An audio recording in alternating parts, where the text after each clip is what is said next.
জুবিন গাৰ্গক মই প্ৰথমবাৰৰ কাৰণে আৱিষ্কাৰ কৰিছিলোঁ আৰু তেওঁক যুৱ মহোৎসৱলৈ লৈ গৈছিলোঁ। গুৱাহাটী বিশ্ববিদ্যালয়ৰ যুৱ মহোৎসৱত ২-৩বাৰকৈ সোণৰ পদকো পাইছিলোঁ। আৰু আজি অলপ আগতে ভাতৃপ্ৰতিম কৌশিকে কৈছে যে জুবিন গাৰ্গ ইয়াৰ পৰা ওলাইছিল। আটাইতকৈ কোইনচিডেণ্টলি ক'বলগীয়া কথাটো এইটোৱেই যে সেইজন জুবিন গাৰ্গক আজি অসমৰ ৰাইজে ইমান মৰমেৰে চায়। সেইজন জুবিন গাৰ্গক মই বিবৰা মহাবিদ্যালয়ৰ সাধাৰণ সম্পাদক হিচাপে প্ৰথমবাৰৰ কাৰণে আৱিষ্কাৰ কৰিছিলোঁ আৰু তেওঁক যুৱ মহোৎসৱলৈ লৈ গৈছিলোঁ। আৰু সেই যুৱ মহোৎসৱতে ৯১ চনত জুবিন গাৰ্গে প্ৰথমটো সোণৰ পদক পাইছিল ৱেষ্টাৰ্ণ ভোকেলত। আৰু সেই জুবিন গাৰ্গক তেতিয়া কোনোৱে চিনি নাপায়। এজন কলেজীয়া ছাত্ৰ, মই কলেজখনৰ জেনেৰেল ছেক্ৰেটাৰী, কলেজত দেখি থাকোঁ গান গাই চুলি তুলি দীঘল, মই ভাবিছোঁ ভাল গান গাব ৱেষ্টাৰ্ণ ভোকেলৰ। তেতিয়া তাক ভোকেল গাবলৈ ৱেষ্টাৰ্ণ ভোকেল গাবলৈ লৈ গৈছিলোঁ। আৰু সেই ৱেষ্টাৰ্ণ ভোকেলতে প্ৰথমবাৰৰ কাৰণে জুবিন গাৰ্গে সোণৰ পদক পাইছিল। আৰু সেইটোৱে জুবিন গাৰ্গৰ প্ৰথম ৰাজহুৱা চিনাকি যে তেওঁ এজন সংগীত শিল্পী হিচাপে। আৰু আজি জুবিন গাৰ্গ কলৈকে গৈছে আপোনালোকেও জানে। জুবিন গাৰ্গক মই প্ৰথমবাৰৰ কাৰণে আৱিষ্কাৰ কৰিছিলোঁ আৰু তেওঁক যুৱ মহোৎসৱলৈ লৈ গৈছিলোঁ।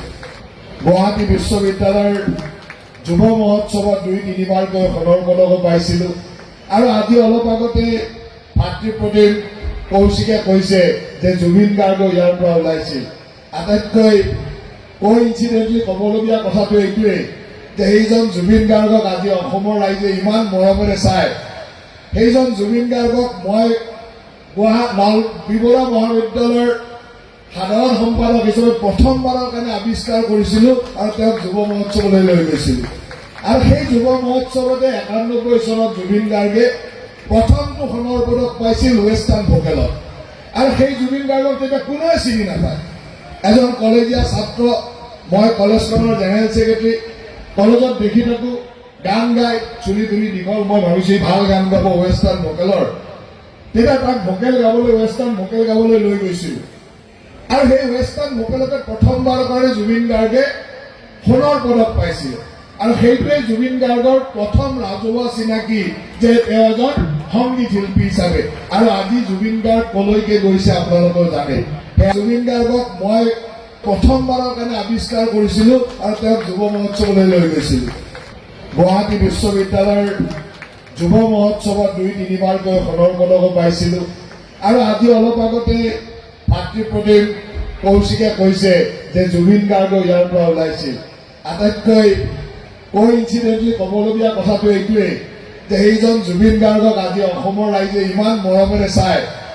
সেইজন জুবিন গাৰ্গক মই বিবৰা মহাবিদ্যালয়ৰ সাধাৰণ সম্পাদক হিচাপে প্ৰথমবাৰৰ কাৰণে আৱিষ্কাৰ কৰিছিলোঁ আৰু তেওঁক যুৱ মহোৎসৱলৈ লৈ গৈছিলোঁ।